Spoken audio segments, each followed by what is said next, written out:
I don't have to deal with any of those type of people. Okay. Welcome back to another episode of Ravens Roundup. And we're coming back off a somewhat impressive, and what some say impressive, some others say not impressive, victory over the Washington Commanders. football team / Commanders / the that Commodores. name not fair be mentioned again. Those guys, the little brothers. So and they had a quarterback that I like, that is doing some things that no rookie has done, and led them to a 4-1 record to start off with. But before we get into the particulars of the game and our thoughts and comments about the game, I want to welcome everybody back in. Hendo, Jose B, Chris will be here in a minute, and he's here now. He's here. Yep. Do you have me as a question? I can't see when we start. I can't see. I've been talking to them. I've been listening. I'm showing up on time, Chris. They told me. I told them when you come, let me know. And so I went to rambling, and ain't nobody stopped and say, "Hey, coach, here." Oh, we thought you knew. Yeah, we forgot. Like, yo, what's up, Chris? They said, "Hey, Chris." Right. He couldn't hear us. I was in a different scene. I was in a different scene during the intro. Man, I was like Patrick Swayze in Ghost. I still hate the dude that killed him. My bad. But now we all of us in here, and again, shout out to Mikey. Mikey doing work. When Mikey comes back, Mikey come back. So we ain't stressing about it. He'll be here when he be here. Like what Cat Williams said on Shay Shay. When I get there, they know I'm gonna be there, and something like that. And I'm coming when I'm coming. So that's how we feel about Mikey. Mikey gonna always have that slot waiting on him whenever he can break loose from work. But we did win, and so I don't have my chalice because it's not clean, but I do have my mug, and we're gonna salute this victory for salute Baltimore. We are now sitting at 4-2. Yes, indeed. Now I do want to say this before we get started, and this is from me. This ain't y'all's opinion. This is my opinion, solo dolo. At 0-2. It's a respect thing. What up, Rave? He said, I need my call. It's all good. Glad you enjoyed yourself, Coach. Ben Cleveland, historic day, made history. And he did, man. He did. I was actually I kind of had the game on, so I could peek, but not really watch while I was driving. And when he blocked the kick, I saw him like jumping around. I said, did he block that? And then I saw my phone light up with alerts saying Ben Cleveland blocked the punt. So, a field goal. So I'm glad for Ben Cleveland to do that. Mm-hmm. But to my original point that I was about to make, being 0-2, myself and probably most of Ravens Nation was calling for John Harbaugh's head. All of us was. And so what I want to say is, despite the red flag issues, the clock mismanagement, and all the diabolical coaching malpractice things he does, to flip the script and have them guys 4-2 after starting 0-2, I give you some kudos to doing that, because that ain't an easy task to do, especially to go from one extreme to the other, because you now sit at the top of the AFC North, looking like one of the best teams in football. Even though there are 2 undefeated teams out there, you still look like one of the best teams in football. And so I'll give you some props for whatever you did, even if you didn't have nothing to do with it. You're still the man in charge, and so you get the negative when it go bad. So I feel like you should get some of the positive when it go right. So I feel like he's done something to flip the script on them and get them going in the right direction, whether it be in his faith and stealing that, and because we done got some lucky breaks. That keep us calling space. We done got some lucky breaks, and some things just can't be explained, like that Cincinnati game. That was all, from my opinion, high power, because we shouldn't have won that game. But I commend him for whatever he's doing to get us back on the right track. But he still got some. I'm gonna leave it on a positive note. I'm gonna leave that part on a positive note. But that was my first question. I want to say that. What do y'all think about Hobbs at this moment, as of 10-14-24? What's your opinion of Hobbs? He should be fired. Dang, Brady. I'm sorry. Like they've won a lot of regular season games. Like this is. Oh no, I'm sorry. I was just saying you said it before I said it. That's all. My bad. I mean, should be fine. Look, Lamar Jackson's the best player in football. You know, and he's playing out of his mind. Mm-hmm. You know, Derrick Henry's playing really well. Zay Flowers is playing well. Rashad Bateman's playing well. The tight ends are playing well. Alternately, the O-line has come together a bit, and the defense has kind of fallen off. I mean, this doesn't look a whole lot different than previous Ravens teams. Like you kind of swap out, hey, the offense is the better unit right now than the defense, but they go out there and in big time games, they show out, and when they play teams who are clearly worse than them, they struggle. I mean, that hasn't been different during this streak. You know, you struggled against Cincinnati, you struggled against Dallas, you blew out Buffalo, and struggled a bit against Washington. But I think Washington's a good team. But still, that was a close game.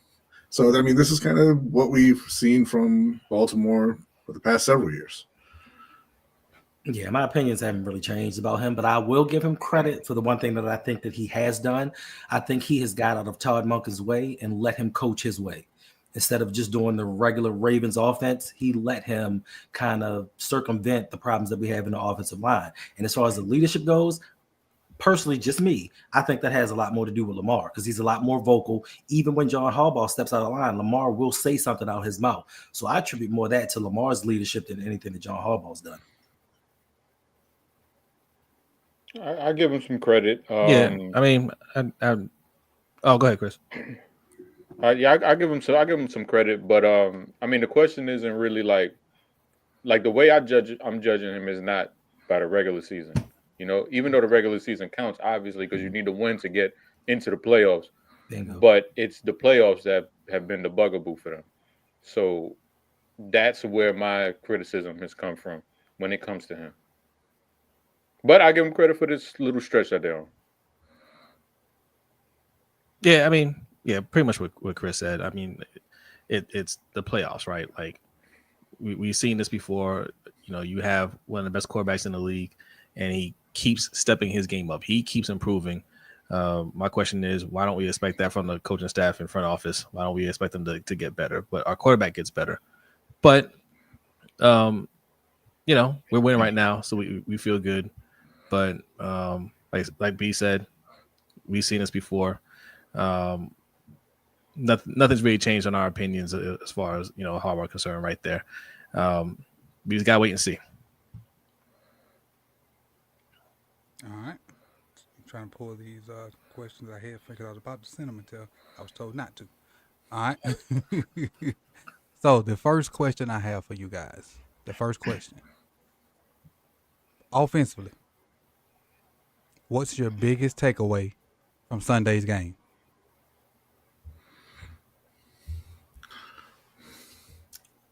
Offensively, you said? Yes, just offensively. Just on the offensive side of the ball. I would have to say it would be Lamar's efficiency. His whole career, they said he couldn't throw outside the numbers, and he proved during that game. Listen, I will dot you up. This man is completing 67% of his passes on the season, even without that quote-unquote superstar wide receiver. So for me, my biggest takeaway is Lamar is taking what the defense is giving him. If he needs to run it, he'll run it. If he needs to throw it, he's spreading the ball around to each and everybody. Like all receivers are getting catches. I would say my biggest takeaway is that Zay, Rashad, Isaiah, Mark, Derek, and obviously when Justice and when Keaton, when he comes back, may be enough for them to kind of get over the hump in the postseason. I would still like to see them go after a Devontae Adams to be certain, but the group around him, I think for the first time in Lamar's career, may be enough for them to make that Super Bowl run. What about Nelly? Or Tyler? Yeah, no, my bad. Who's up? No, I mean, I think just Lamar's, mastery of the offense, the way like he's just more in control and just just taking that next step, as far as being a leader, vocal leader, and just making sure everybody's where they need to be. He's being efficient himself and having that sense of urgency. I think, like the reason why we don't give Harbaugh as much props is I think Harbaugh is still coaching the same way, but Lamar is making that extra play when we need to have something, right? Because there are moments in the game where it's like we gotta have a sense of urgency here and score. And in the past, we weren't doing that, but this year we're doing that. But I think that's Lamar making the next step. But it was the same thing as the last game. Same thing with the Bengals. He understood that the defense isn't going to come through this game, and we had to get touchdowns. And he made sure we got touchdowns. I think it was the same thing here. It could have been one of those games where we settle for field goals or punts, and he said no. We can't punt the ball here. We can't settle for a field goal. We got to get touchdowns because this team is that good. Yeah, that's what I took away from it. I take away from it that it's probably the most dangerous offense in football right now. Just when you take into account Lamar and Derrick Henry, and then you couple it with Todd Monken's play calling, it's so cohesive. We haven't really seen it like this at all, and it's crazy to say because Lamar's won two MVPs, and we haven't seen the offense like this. And it's clicking. Everybody stepping up their game. B mentioned everybody. All of the players around Lamar. They're all stepping up their games right now. So you couple that with Lamar's ascension because he's gotten better. Like this isn't Lamar from 2 years ago. He's gotten better, and you take that and the play calling, the offensive line, everybody's getting better, and you see the product on the field, and it's kind of like no matter what defenses try to do, whether they try to take away the run, take away Lamar running the ball, it's like, all right, we're gonna hit you with Zay. All right, we're gonna hit you with Likely. All right, we got Rashad right now. Like yesterday, IvanEvans woke up. Charlie Kolar's fat ass. Like it's crazy. So it's a great groove that they're on, and hopefully they can just keep evolving and getting better. Because like they've answered my questions because I wanted to see what happens when they take the run away. Mm-hmm. How are they going to respond in a negative game script? And they answered that. So I just want to see them keep progressing and keep moving forward. For me, Hendo, did you go yet? Yes, sir. For me, it was just using everybody, and when I say everybody, like Brodney, I'm gonna leave out Tyler and Wow, and Kolar. Wow. Everybody for me is Zay, both Zays, Mark, and Bateman. Those are our four main pass catchers. So if we get all four of them involved, on top of Derrick Henry, I don't see where a lot of teams can stay up with us. That's where I, one day like Zay went off this week, next week it may be Likely, or maybe even Bateman can get 100 yards. It's just the mixing and matching, and you can zone in and say, hey, if we stop this guy, we beat them. And that's what I love about it. Is that funny, Brodney? Yeah, no, the way he said it was like Rashad's a Make-A-Wish kid. Like maybe someday, even Rashad. What I was trying to do, I was trying to think in my head, has he had a 100-yard game? Yeah. Yes. Like the only one I remember is that Miami game. All the time ago. That's the only one I remember. He might have had another one. But yeah, that Miami game, most definitely. Okay. Yeah, I think he's had a couple. He probably did. I just don't remember. And I got old brain, so I just don't remember. All I remember is Miami. All right. Next question. I said before the season that we haven't seen the best version of Lamar Jackson, and he's still getting better. Can he win the MVP if Derrick Henry continues on this rushing pace? Mm-hmm. The reason I asked that, because I think they're going to fight for votes. If Derrick Henry continues running the way he's running, and Lamar continues to do the things he's doing, I think they'll split votes. What do you guys think about that? I don't think they'll split votes. Running backs, that's not a running back award at this point. I think that, if Lamar keeps playing the way he's playing, some people will mention Derrick Henry and then he'll get votes for Offensive Player of the Year, but I don't think he's going to get votes for MVP. Yeah, I agree with what B said. Like it's a quarterback award at this point. They really should just do, best quarterback, best running back, best wide receiver, things like that. But, like the college game. Yeah, pretty much. Yeah. But listen, so I know that they're trying to spin that narrative right now of, Derrick Henry's the reason, he's the engine that stirs the Ravens drink a little bit. But the thing that people don't realize is even with Derrick Henry's historic pace that he's at right now, 700 yards rushing through the first 6 games, Lamar's not far behind him with 400 yards. So Derrick Henry only has 300 more yards rushing than he has, but Lamar has 1,500 more yards passing. And I think that therein lies the difference between the two. Now, don't get me wrong, what Derrick Henry is doing is very special, but Lamar has taken it to another level. He is 7th in the league in passing, and he's 9th in the league in rushing. Wow. I did see the stat that the little chart that what's my guy? Kyle Barber, whatever his Twitter handle is, that he was putting up the 2019 stats, last year's stats, and stats so far to try to compare his MVPs versus this year. And it's crazy, man. The dude got better numbers and with more weapons. So it's like I said, and that's one of the reasons why I said I think last year we didn't see the best version of Lamar, and he still could be better. And this is not a complaint from me. Right. This is not a complaint. I just don't think we've seen like peak Lamar. Super Saiyan Lamar Jackson. Right. That would be scary. We have, I just don't feel like it. If we ever see Super Saiyan Lamar Jackson,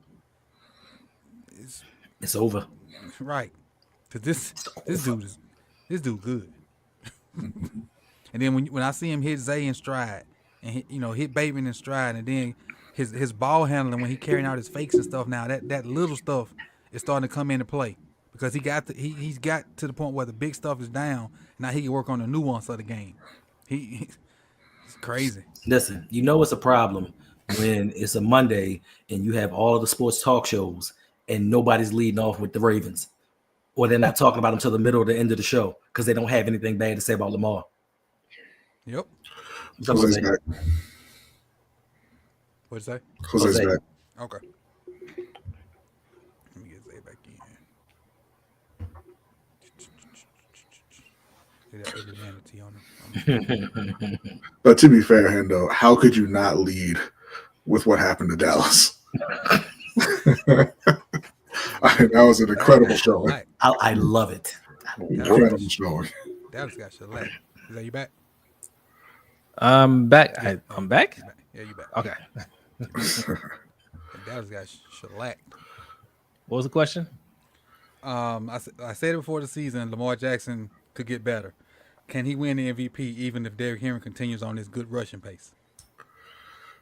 Yeah, absolutely. It's hard for running backs to get MVP, right? And I think by the end of the season, Lamar's going to just outperform the other quarterbacks out there, right? It could be one of those things. They may not want to give it to him again, but I think he's just he looks very consistent. I don't see any signs of that changing. He's still making the great plays and everything. Derrick Henry is, I mean, if we're going to downgrade him for finally having a decent weapon, what does that say about the rest of the quarterbacks? And the guy that's really closest to him is Josh Allen, who's having a fantastic year. And even though they don't play against each other, it's going to matter that Lamar beat him 35-10. Right. Yes. A head-to-head matchup is going to be huge. It's going to be huge. Get everybody on that one. I think Zay was the last one. Chris, you got in on that one? Mm-hmm. Yep. All right. In your opinion, why do you think Mark Andrews was finally able to get loose within the offense this week? He's healthy. I just think it's his turn. Like Hendo said, 1 week it could be likely, last week it was Kolar. This week it just happened to be Mark Andrews' turn. And I think it's a pick your poison kind of deal with the Ravens. And Coach, you said it. I mean, Bateman could go off for 100 next week. It's a pick your poison thing. It's whatever the defense is giving you. All right, I can go to this dude. But I'm Yeah, I not agree gonna with lie, Chris. it was a little shaky after that first interception. I said, "Oh shit, get my man Sugars out of here." Chris went out. No, yo, What you call that man Sugars? Hey, and No, I didn't, Chris, I I didn't agree see with the first Chris. interception, so I ain't see it till today. And Oh, so you I, didn't see I it. didn't even know that it had went off his hands. I knew we threw an interception, but I didn't know it had went off of Mark's hands like that. I saw it Yeah. today. Coach, I had a flashback to the Tennessee Titans playoff game. Mm. It's like, Yeah, but no, Chris is right. Like, I mean, you look at the touchdown, you look at that big play that big catch that he had. I mean, he was wide open on both of those. All right, and it's like Chris was saying, you got to pick your poison, right? You got to decide who do you want to focus on, because I mean, Isaiah Likely was killing them in the first half. Not Isaiah Likely. I mean, Zay Flowers was killing them in the first half. Isaiah Likely. He's had some big games. He had a great catch last week. So yeah, the defense are going to naturally gravitate that way. Bateman, was getting loose a little bit. So yeah, it's easy to forget Mark Andrews, especially after that interception. You're thinking, okay, well, hasn't been playing great all season. That tip pass, they probably won't go look his way again. But there he is, streaking down the field wide open, and Lamar sees the field. He sees everything, and he's going to hit the wide open guy. So yeah, I mean, like I said, the offense is playing very efficient. Lamar is hitting the guys that are open, and it seems like there's always a guy open somewhere. and Coach, I don't know if you watched the film yet, but the most impressive thing to me about Lamar now is he's getting the defense to go one way with his eyes. Mm-hmm. So he's looking one way, and the defense is going in. That's why Mark Andrews is wide open on one of those throws. I've watched the TV copy. I hadn't watched all 22 yet. I've watched the TV copy, did my recap, and I've watched part of the all 22 from a specific, I almost said Pacific, a specific player's point of view, but something I got coming out in the morning, but I ain't watched it totally yet. But yeah, I can see that because I read on Twitter what people saying Tony Romo was guzzling Jaden Daniels for doing exactly what you just said. Mm-hmm. And the only difference is that if Jaden Daniels is doing it as a rookie and Lamar's in year 7, that's why he probably was talking more about Jaden as first as Lamar. Because even what's 44 for in the Colts? Got the podcast. Franklin. When CJ Stroud was doing that to them last year, he was on his podcast saying, like, look, little buddy, you don't supposed to be doing that this early in your career. Right. You're a rookie. You don't supposed to be moving people with your eyes and then throwing to the open spots. So for them to do that as rookies, that's a big thing. And so I didn't see that as Tony Romo guzzling. I just saw him as giving him praise for doing veteran stuff as a rookie. But he looked very good. Speed was on the podcast too. But Franklin kind of backed it up. He's like that comes with year 4, 5, and 6. Mm-hmm. So if you're doing that in year 1, that's just somebody giving you a shout out. That ain't them, drinking the juice, so to speak. That's just them giving you props for playing like a veteran at your first year. That's all. But then again, he's older. He is 35. He is older. Keep in mind, everybody, Jaden Daniels threw passes to Brandon Ayuk at Arizona State. You see Cam Rising. Cam Rising got another year. Right, Cam Rising just got eligible for his 8th year, if I'm not mistaken. Yeah. Miami got a tight end that's in year 9 or 10. Yeah, 9. What? Yeah, Miami Hurricanes got a tight end that's in year 9. He was at Oregon for several years when he came to Miami. Yep. So, but in his 30s. Goodness right. Hayden Hurst without the baseball. But next question. Oh no! Did everybody talk about Mark? Or did I just didn't talk about Mark? I think we all hit. I think it's just you, Coach. But as far as me health, I think is the main thing. But like y'all said earlier, I just think it was his turn mainly because of the first half that Zay had, and they had to adjust their game plan. Like, we can't let this little dude keep going off, and that opened it up for other people. And he just happened to be the other people that benefited. Well, the other person, I'm sorry, that benefited from what Zay did in the first half, and that's what you can get when you have multiple weapons, multiple capable weapons. Because in the past, Mark was the only guy. You shut Mark down, and he ain't got nobody else to throw to. As for the run wise, if you shut Lamar down running, we couldn't run the ball no more. So now you can't focus on Lamar running because of Derrick. Can't focus on Derrick running because of Lamar. You can't shut down Mark because you got both Zays and Bateman for to a certain extent. So you just got a plethora of guys you can go to, and then when you think you got all that down, Justice Hill hit you for 70 yards, just catching the ball in the backfield. So and Tyler Watson come in and get you 2 or 3 first downs. Come on, coach. Yes, sir. And don't let Conrad Kolar sneak down the seam for about a 60-yard play. Y'all gonna stop disrespecting Nelly. Now it may take 6 or 7 targets to get that one. Y'all gonna stop disrespecting my man. And don't He gonna get it though. And don't forget about this dude, Fiction in there. Aguilar.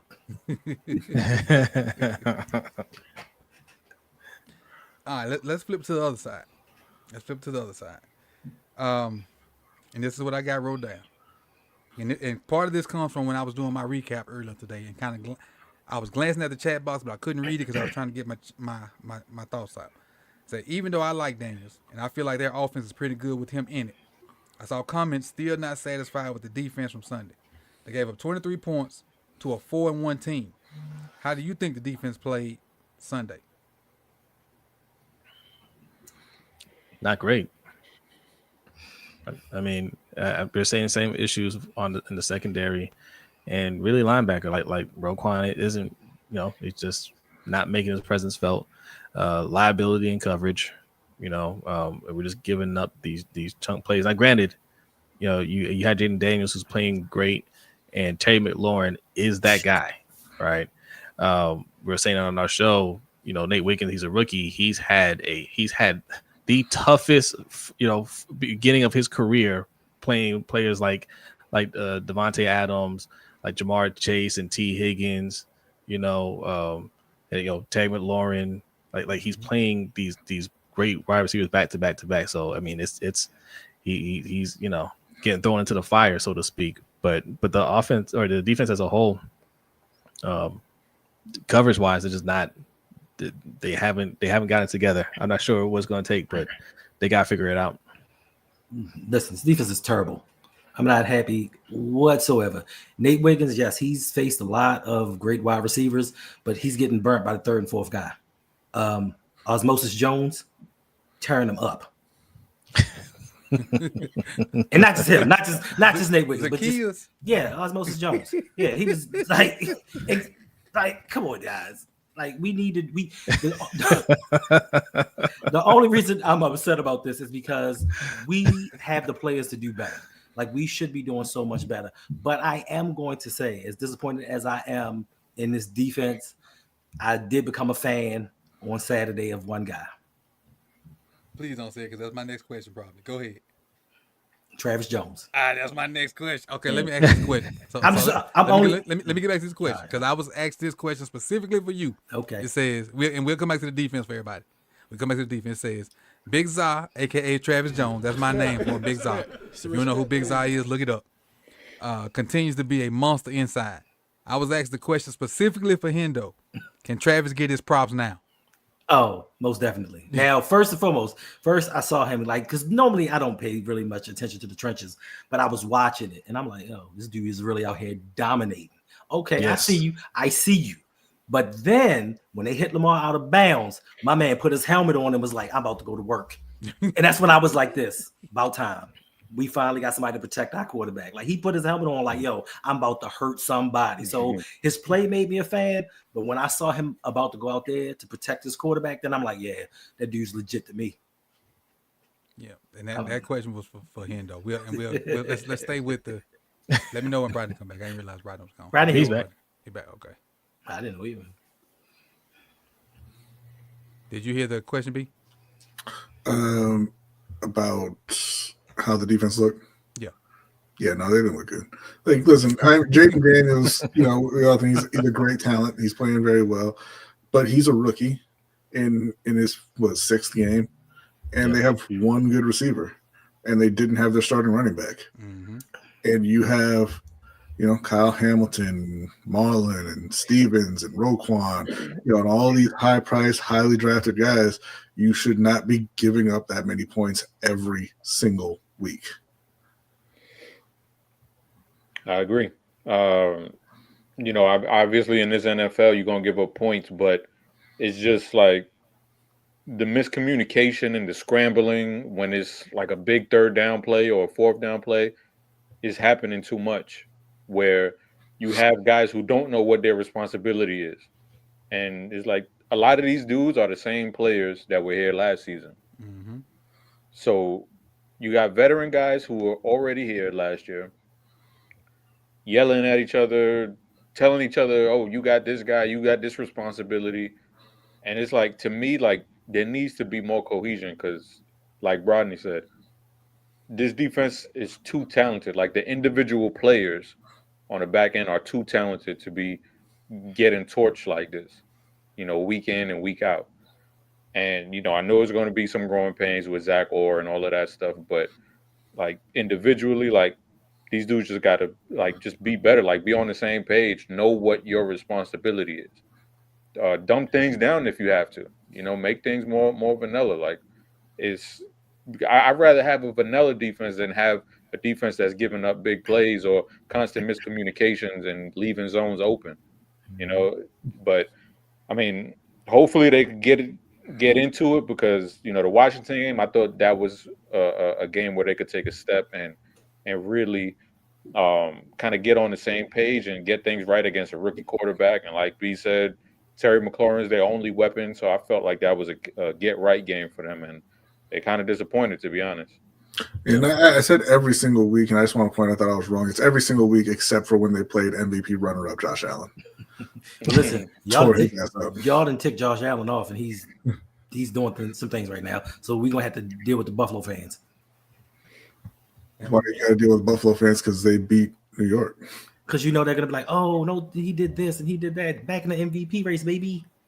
And then you just screenshot the scoreboard, right? I mean, Yeah. Mac Hollins wasn't out there catching touchdowns against Baltimore. Facts. Mm-hmm.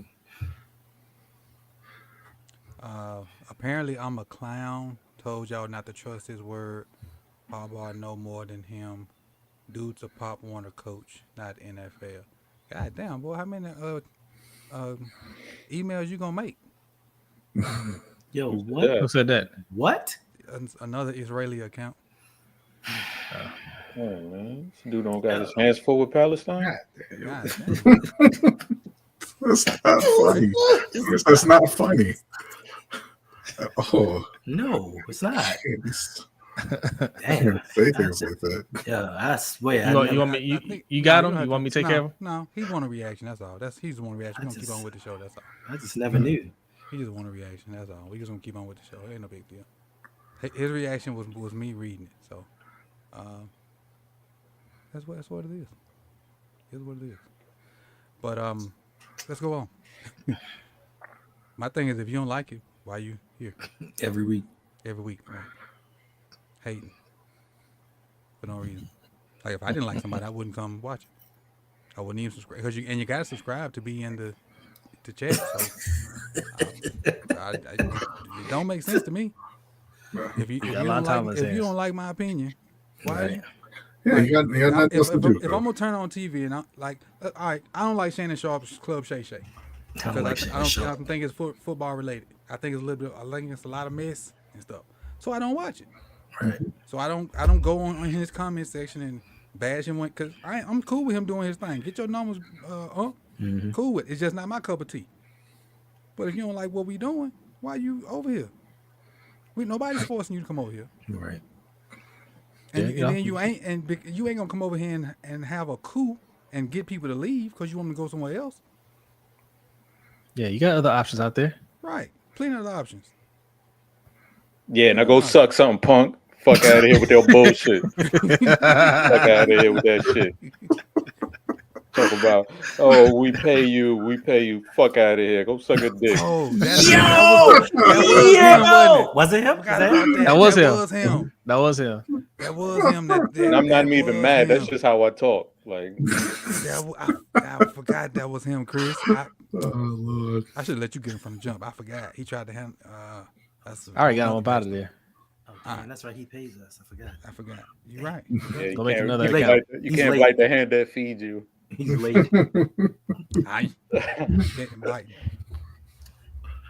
Biting.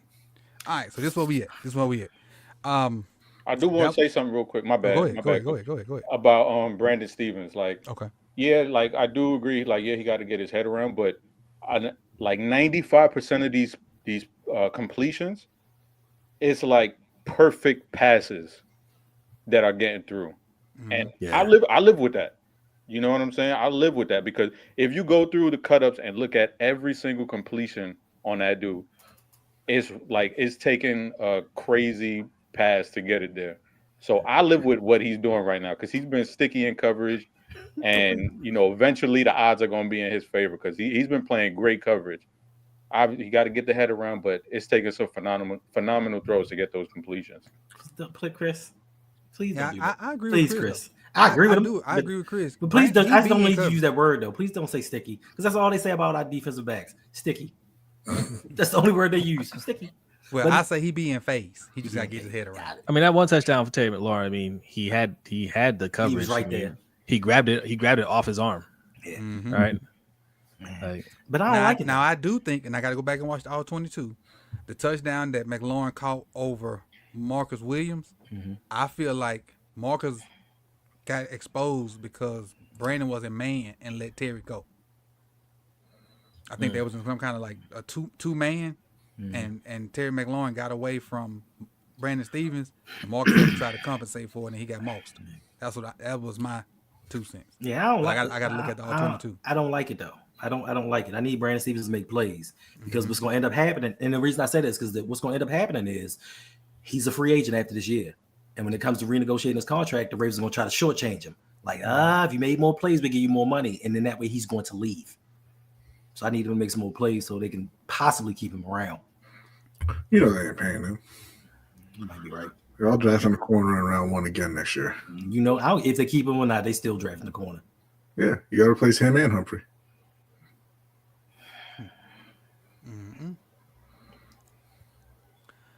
But all right. Defensively, for me, I actually thought they were decent but I guess I got more respect for Washington's offense being decent versus our defense being that bad. I just felt like Washington's offense was a pretty formidable foe.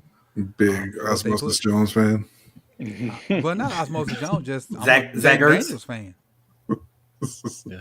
Just like Lamar elevated Willie Snead and Steph Roberts. Chris Harris and Chris Moore, Chris Moore. I'm sorry. See, that's just how much I remember his name. Seth Seth Roberts. Roberts. And the garbage workers and the chefs.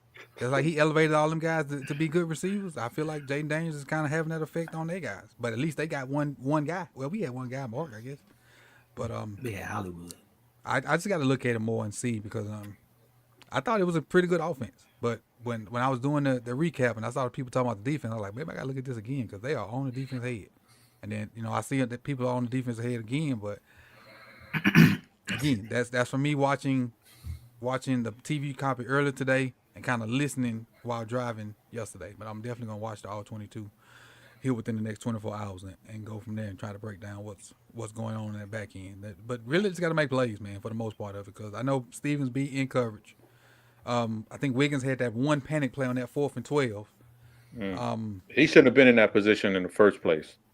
Go ahead. I'm just saying he should. I think I don't know what it was. Oh, that blitz? It was 4th and a super 12. long. 4th and 12. And I think he was bump and run or something with no help over the top at all. And I don't think he should have been in that position. For me, that was just getting a little too cute in my a little too aggressive in my opinion. So, all right, let's throw this question out there for everybody. And it's either or, players or coaches on defense. What's the issue?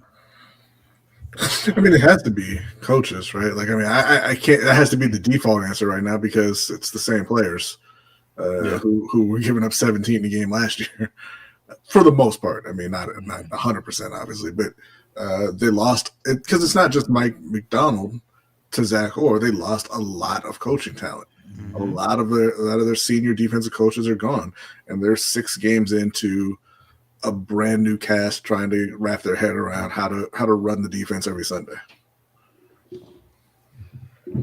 Yeah, me and B kind. Well, I mean, I kind of went back and forth on it. Like, is it Zach Orr or is it on the players? I mean, yes, players got to take some responsibility, especially Roquan, because some of the issues that we see out there, that's not scheme related. That's just not tackling. Kind of slow to get to your zone and things like that.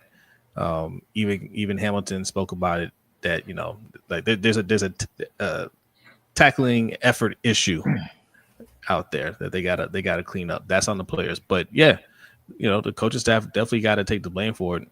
I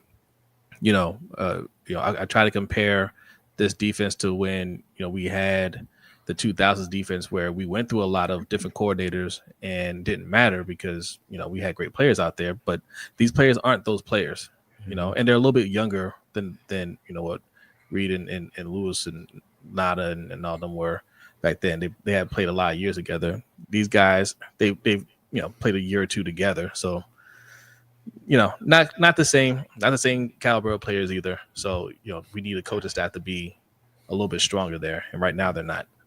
Yes, Michael Robinson put it in the comment section. He said the linebacker coach is in his first year coaching linebackers, and he's not making the proper adjustments.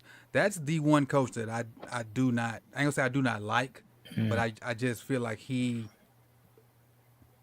don't fit what we got going over there. Like when I see him talking to the guys, and like he just don't.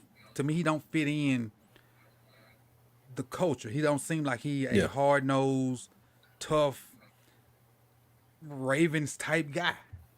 He seemed like if you go from Orr as your linebacker, as your position coach, and not saying Orr is doing great as a DC, but Orr as a position coach was awesome. And then you go to this, guys, man, you don't just keep fighting and being where you're supposed to be, and we're gonna make this thing, we're gonna turn this thing around. Whereas Orr was fire. That seems to be part of, to me, part of the issue. But it is what it is. I can't believe they let Aaron Rodgers complete another Hail Mary. Oh, he completed that? Oh, he did. Yeah, he did. I'm sure did. Wow. I forgot a game was even going on. Right, this where we at, chat. This where we at, chat. We're doing open mic. We got 5.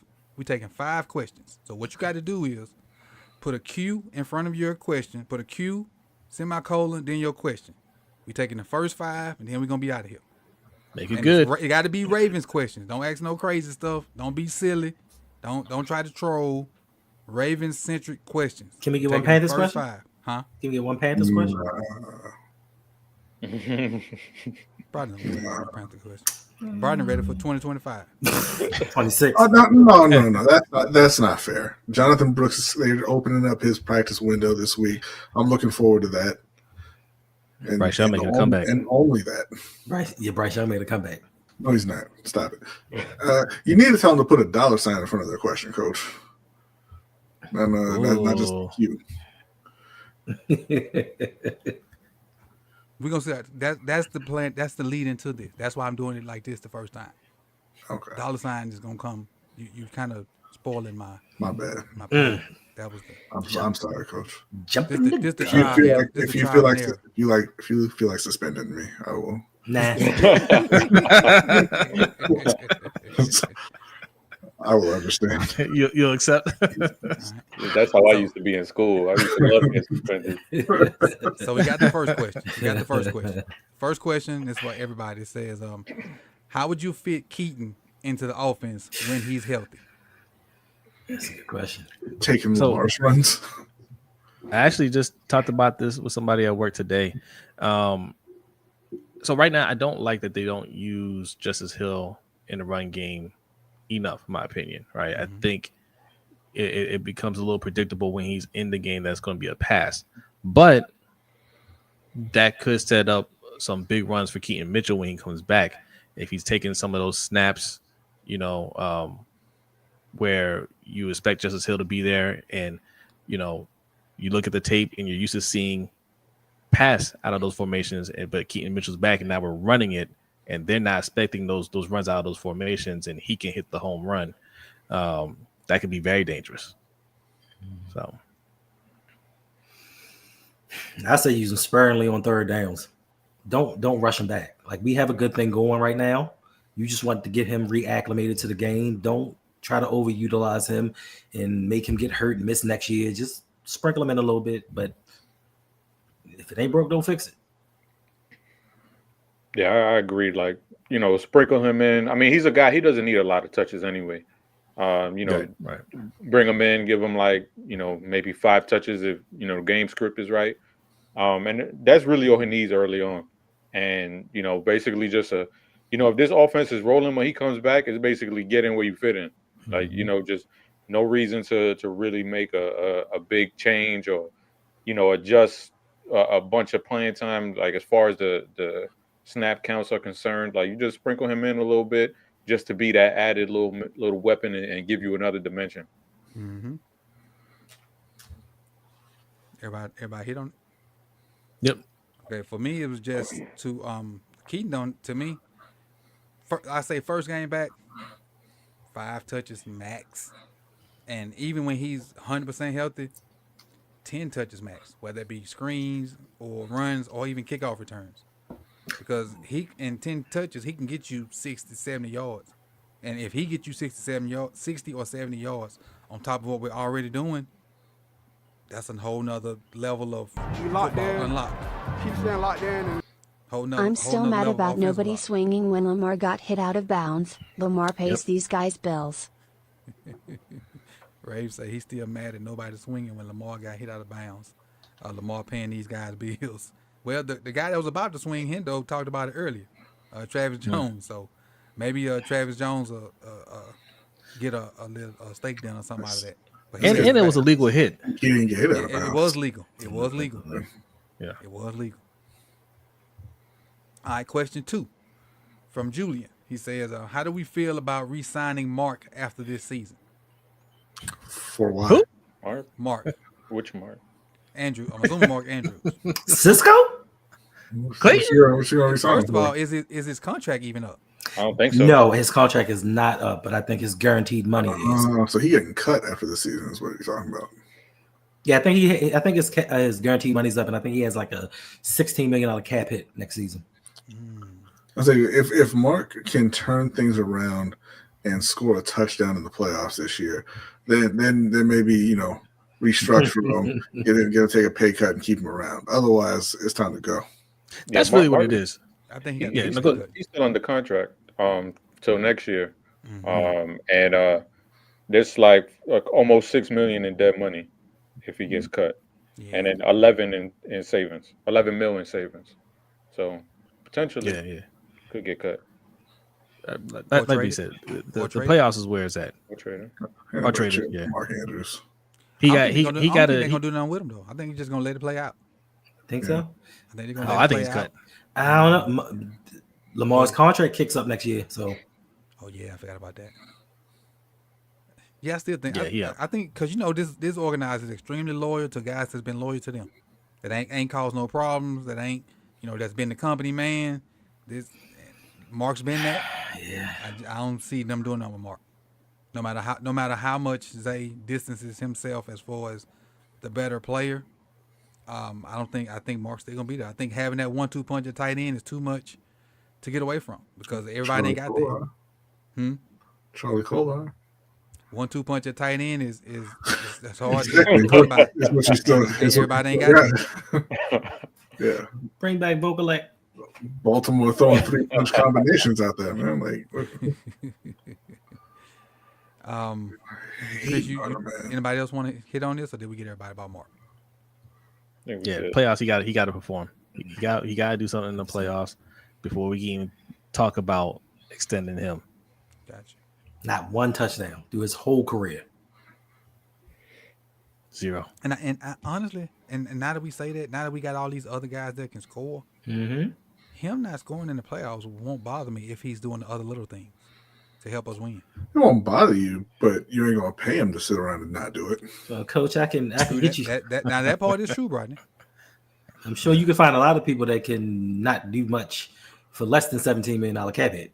True that. But the thing is his potential.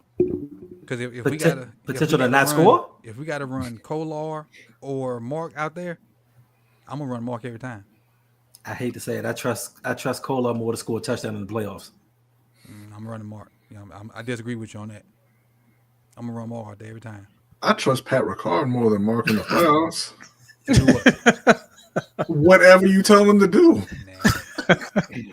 Nah. Mark has been awful Give me Mark all in day. the playoffs. Give me Mark all day. I'm still gonna roll. I'm gonna roll with the people that got me there. His best year, y'all didn't even make the playoffs. Like he had 100 catches and didn't even make it. That's telling. That's telling. I mean, well, Snoop throwing the ball, but okay. Pro Bowl Snoop. Pro Bowl. That was his Pro Bowl year too. Pro Bowl Snoop. That was the Pro Bowl year. Who almost outdueled Joe Burrow in the playoffs. That was his Pro Bowl year. Sure. What question are we on? Better than Lamar Jackson, Snoop? until he went vertical instead of forward. Crazy thing is there ain't nobody gonna admit it. They ain't gonna admit it. But there was a lot of people out there that was like, just let Lamar go and Snoop can do it. I remember. They will not admit it. They would not admit it, but there was a lot of them out there. Coach, I got one better for you. Trace McSorley. They said, "Oh no, Trace McSorley got it. We don't need Lamar." I got a question too. Where all the Gus truthers at? We don't need Derrick Henry. We got Gus at home. I was talking shit to me for years about how great Gus Edwards was. Out there running 3 yards a carry. He's on injured reserve. I mean, in LA. Yeah, he's on injured reserve right now. They put him on injured reserve because he's running 3 yards a carry. They're like, something got to be wrong with you. All right. Next question. This is question number 3. We got 3. This is 3, and we got 2 more after this one. DDSQ dropped in. He said, "What are y'all going to do with Baker on Monday?" Let him score touchdowns and hope we can outdo him. I mean, he's going to score. Yeah, he's more susceptible to throw the interception, so we might get a couple turnovers on him, but they're going to score if we can catch him. I don't think you're getting any turnovers off him. I mean, he got Mike Evans and Chris Godwin and Bucky Irvin and Jalen McMillan. He had 3 picks this past weekend. Yeah, but those guys don't play for Baltimore. I mean, Facts. I don't catch the ball. Listen, Baker has a familiarity with Baltimore, so that's going to help, and he has all those weapons. Listen, I'm not saying that Dennis Allen and his coaches staff are great or anything like that down in New Orleans, but they put up 594 yards and 51 points last week. I'm not saying they're going to do that to us, but it could potentially be a problem. It was incredibly unnecessary for them to get to 51. Yeah, it was. They won't do that to us because I mean a lot of that they did on the ground. They're not going to get. We'll fight them. And they were losing at halftime to Spencer Rattler. They were. Yeah. Then they switched it. I guess they figured him out or switched some up defensively, and his second half was terrible. But in the first half, Spencer Rattler was cutting them up. Mm-hmm. Second half, they came out, made adjustments, and didn't go good for the Saints. I feel like you just move him off his. I ain't gonna say move him off his spot, but move him off his spot to the left. Because to the right, he could throw the move, but if you get him off his spot to the left, where he got to kind of torque his body to throw, he's prone to make mistakes and try to do stuff that he ain't capable of doing. And be multiple in your looks. You gotta be multiple in your looks, and whenever you get opportunities, catch the ball, Roll or Darius Williams. Catch the ball, because he will throw you some. Catch the ball. Chris, anybody else? Yeah, I mean, I was watching the condensed version of that game today, and they do a lot of things on offense, like as far as just eye candy and moving people around. I actually like their offense a lot. I think they make things easy on Baker, but is this defense like? What are we going to get the Bills, the one that we saw against the Bills, or are we going to get the one that we've been seeing the last couple of weeks? I feel like they're talented enough to match up with their guys because Chris Godwin, he likes to line up in the well, not he likes to. They line him up in the slot a lot. Marlowe, that's the bigger wide receivers. That's where he excels is lining up against the bigger slot receivers. And Brandon Stevens on the outside versus Mike Evans. Like when you look at it on paper, they match up very well, but the game is not played on paper. So we got to see is put up or shut up when it comes to them, because I think this offense is talented. They got Bucky Irvin in there. They unstoppable. And Sean Tucker too. Jesus. This next one from Jared. It says, how do you think Daniel is playing so far at right guard? Falele. I think he's got incrementally better, but I'm still not willing to say he's the right guy for the job. I look at the Flowers screen that Flowers got like 30, 40, 50 yards on. Daniel didn't touch a soul. He did what he was supposed to do on his job, but likely blocked the dude all the way down the field. You got other guys. Ronnie got a block. The two left side players got blocks. Falele got out there in space, and there were guys running around him. They just didn't touch us. I mean, at least put your hand on somebody. Because there were multiple players running around trying to get to Zay, and Zay was trying to use him as a blocker, but he didn't touch a soul.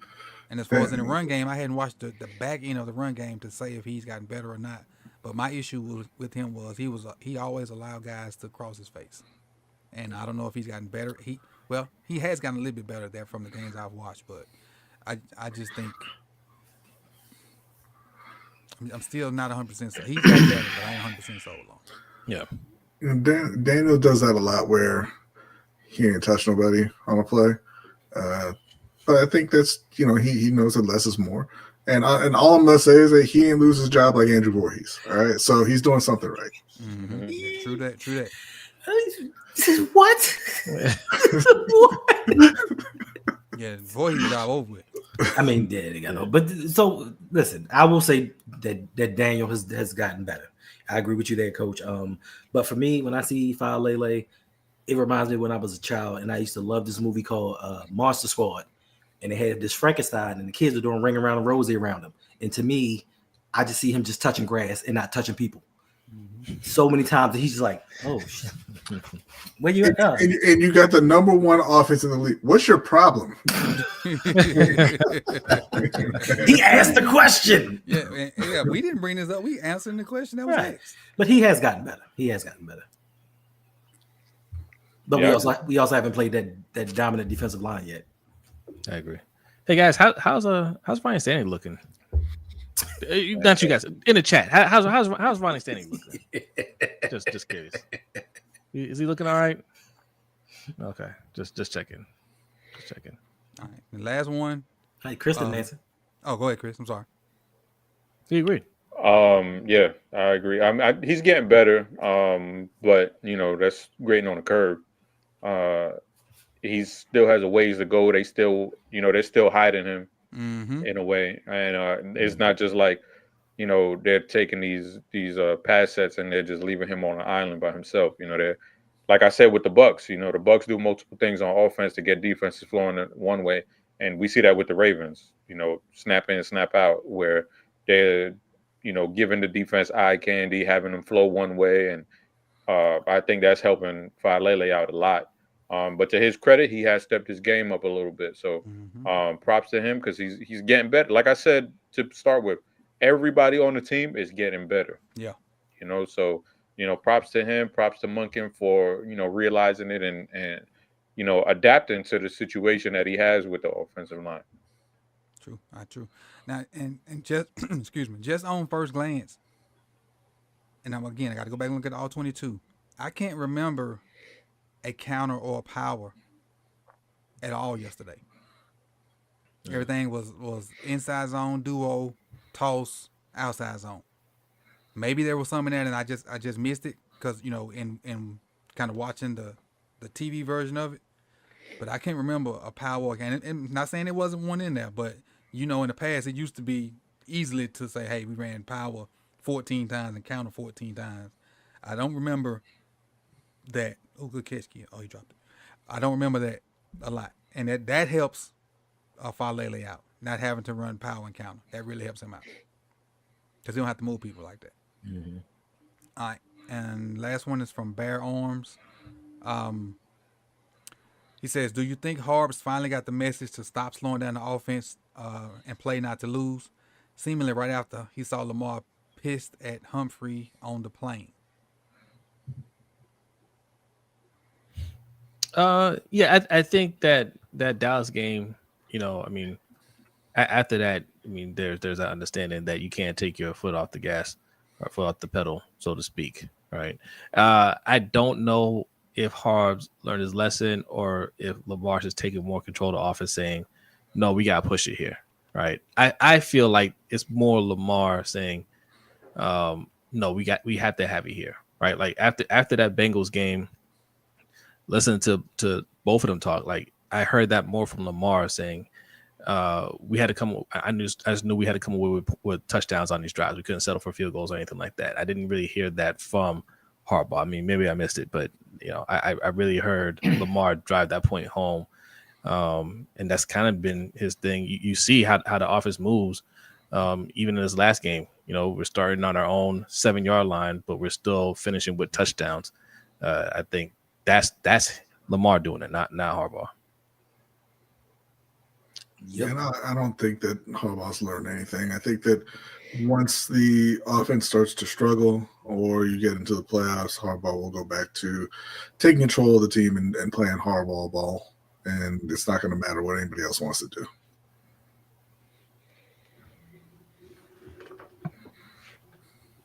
Chris? Shit, I forgot the question, to be honest. Let me scroll back. Where was it?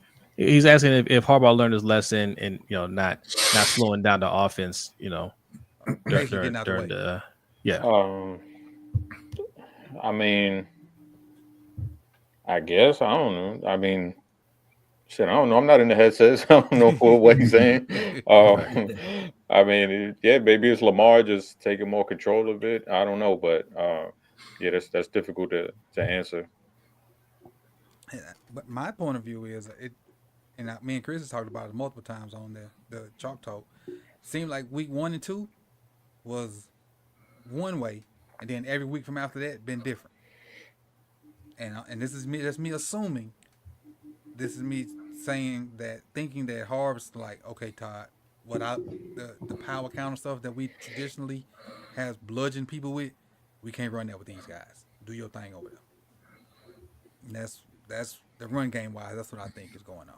Pass game wise, it's still, we'll find a scheme that works and we'll go to it. And we'll go to it multiple times in a game. And the play action is starting to open up other stuff too. So right now, I think we're simple in the pass game because we don't have to be complex, because we run the ball so well that we got huge gaps behind the linebackers in front of the safeties. So we ain't got to have multiple variations of these complex route, things, because we run the ball so well. Now, if we wasn't running the ball well, then you need these, different route scheme concepts to get guys open.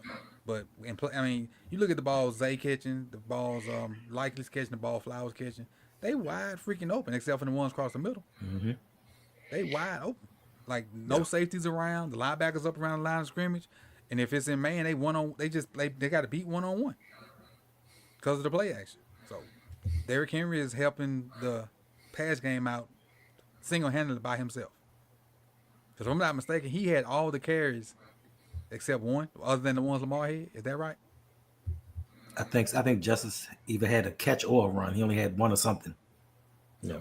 Derrick Henry is helping the passing game by running the ball the way he's running. It is what it is. Let's just keep it up. With that being said, let's see what we had on these likes. Hit 100. I've given, I ain't saying nothing, but I've been doing it in the background while other people was giving their answers. I've given 100, 25, 75, and I'm about to give 100. I'm sorry, I've given 25, 50, and 75, about to give 100. You can check your totals by doing exclamation point points. And before we get up out of here, we got an episode of DCP last week. I don't know if we're getting one this week, but I'm going to ask Chris anyway, and I hope we do. Nope, not a chance. No DCP Oh, this man. week, man. Thought we was gonna get on a 2-week streak, but we are not. We'll see you week 10. But anyway, if you missed last week's episode of Deep Cover Podcast with Chris, Carey, and Mike, please go check it out. The link is in the description for their YouTube page, and if it's not on their YouTube page, that will send you to their podcast page where they put all their stuff out. Most of their podcasts is a listen-only thing, so you can find it on iTunes, Spotify, and wherever else you find your podcast. And if you can't, you can call me a liar, because I know it's on Apple. That's the only place I listen. If it ain't on them other ones, hey, I lied. You know, you can't trust a Pop Warner coach.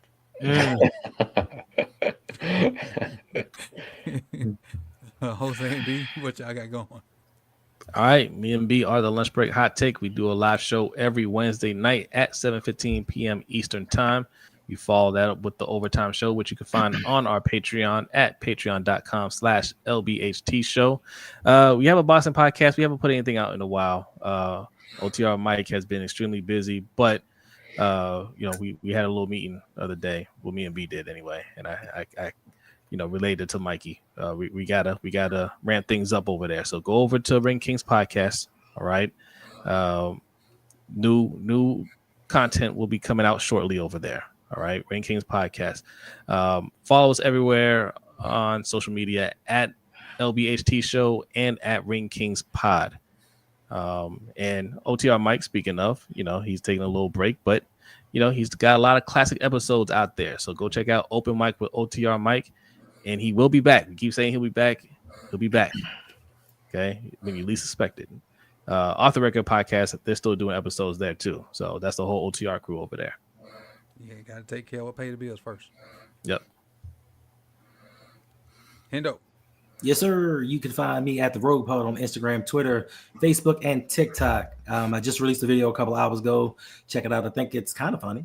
I hope it's funny. It was the intent of it. Also, if you could go over to Tech Informant, I did interview with him. He interviewed me yesterday, and it was something outside the realm of sports, so I kind of really enjoyed that. Then on October the 28th, I will be on the Flex Zone podcast, and more importantly, I just opened up a store, stand.store /AJ Lene. Selling all types of things. I have put out a video that helps you grow on YouTube. It helps you make money even if you're not monetized. I'm doing resumes. I'm selling vision boards. Whatever you need, that store is going to have it. Look at that. Entrepreneur Negro. That's right. Nothing wrong with that. Big shout out. And as for me, you're here, so you know where to find me. You can also find me on More Sip the Tally. We're about 34 people away from 1,000. So if you won't mind, go over there, click the link in the description to go get me to 1,000. And I'm going to be more consistent over there starting this week. Now, that's not a lie because I need to do that. But life was life, and so I had to put that on the back burner because I can't put this one on the back burner. So if you mess with me and you like football content outside of just the Ravens content, you like just all football in general, go over there to More Sip the Tally, click that link, and help me get to 1,000. And then all I need is those watch hours to grow up and get monetized on that side. So again, I appreciate everybody for coming out. You could have been anywhere in the world, but you chose to be here with us, and that is week 6 episode of Ravens Roundup. And we out, man. Peace and love.